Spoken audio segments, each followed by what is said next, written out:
अस्सलामु अलैकुम। अऊज़ु बिल्लाहि मिनश शैत्वानिर रजीम। बिस्मिल्लाहिर रहमानिर रहीम। हम्दुलिल्लाहि रब्बिल आलमीन अर्रहमानिर रहीम मालिकि यौमिद्दीन इय्याका नअबुदु व इय्याका नस्तईन इह്ദിന സിറാത്തുൽ മുസ്തഖീം സിറാത്തുൽ ലദീന അൻഅംത അലൈഹിം ഗൈറിൽ മഗ്ദൂബി അലൈഹിം വലദ്ദാലിൻ ആമീൻ. അഊദു ബില്ലാഹി മിനശ് ശൈത്വാനിർ റജീം. ബിസ്മില്ലാഹിർ റഹ്മാനിർ റഹീം. വമാ അർസൽനാക ഇല്ലാ റഹ്മത്തൽ ലിൽ ആലമീൻ. സദഖല്ലാഹു മൗലാനൽ അലിയുൽ അദീം. ബഹുമാനപ്പെട്ട ഉസ്താദ്മാരെ, സ്നേഹം നിറഞ്ഞ കൂട്ടുകാരെ, നല്ലവരായ രക്ഷിതാക്കളെ, പുണ്യ റബീഹിന്റെ അമ്പിളിത്തികൾക്കര ആകാശത്ത് ആഗ്രഹമായിട്ട് സർവ്വചരാചരങ്ങളും സന്ദർശിക്കുകയായി. കാരണം എന്തെന്നല്ലേ, ഇത് പ്രവാചകന്റെ ജന്മദിനം കൊണ്ട് അനുഗ്രഹീതമായ മാസമാണ്. ഇതുപോലെ റബീഉൽ അവ്വൽ മാസത്തിലാണ് കാരുണ്യത്തിന്റെ പ്രവാചകൻ 1400 വർഷങ്ങൾക്ക് മുമ്പ് മക്കയിൽ ഉദയം ചെയ്തത്.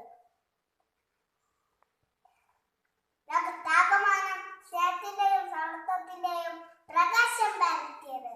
അറബിക്കാനേക്കാൾ മഹത്വമില്ലെന്ന് പഠിപ്പിച്ചത്. കറുത്തവരെയും വെളുത്തവരെയും ഒരു പാത്രത്തിൽ നിന്ന് ഭക്ഷണം കഴിക്കാൻ പഠിപ്പിച്ചത്. തൊഴിലാളിക്ക് അധ്വാനിച്ചതിന്റെ കൂലി ശരീരത്തിലെ തുള്ളികൾ വട്ടുന്നതിന് മുമ്പ് നൽകാമെന്ന് ഓർമ്മിപ്പിച്ചത്. പെൺകുഞ്ഞിൽ ജനിച്ചാൽ അപമാനിത്താൽ അപ്പോൾ ശരീരം ജീവനോട് കുഴിച്ചുകൂടിയ കാലം. ആ കാലത്താണ് പ്രവാചകൻ ലോകത്തോട് വിളിച്ചു പറഞ്ഞത്. ദുനിയാവിലെ ഏറ്റവും ഉയർന്നിക്കാനാകാത്ത സമ്പാദ്യം സ്വാലിഹത്തായ പെണ്ണാണെന്ന് വലിയവരെ ആദരിക്കണമെന്നു ബഹുമാനിക്കണമെന്നും അതോടൊപ്പം ചെറിയ കുട്ടികളോട് ചേർത്ത് പ്രാർത്ഥിക്കണമെന്നും പ്രവാചകൻ ലോകത്ത് പഠിപ്പിച്ചു.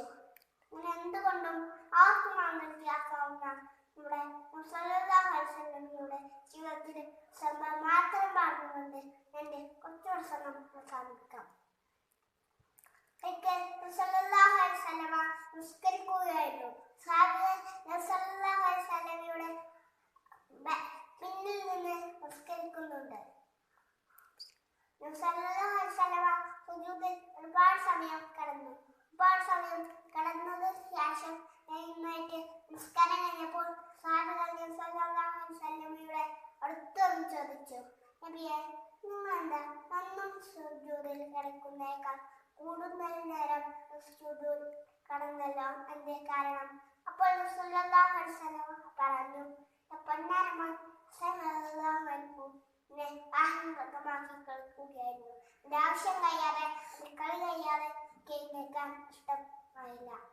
ആ നമസ്കാരത്തിന്റെ സന്ദർഭത്തിൽ പോലും സല്ലല്ലാഹു അലൈഹി വസല്ലമക്ക് കുട്ടികളോട് എത്രമാത്രം ഇഷ്ടമുണ്ടെന്ന് ഈ സംഭവത്തിൽ നിന്നും നമുക്ക് മനസ്സിലാക്കാം.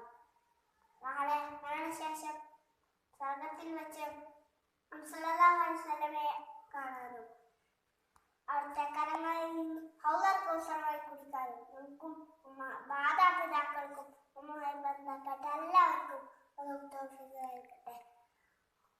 ആത്മാർത്ഥമായി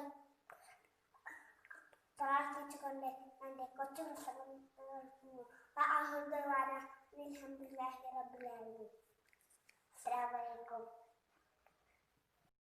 അസ്സലാമു അലൈക്കും. നമ്മുടെ നബിയവർ ആരാണ്?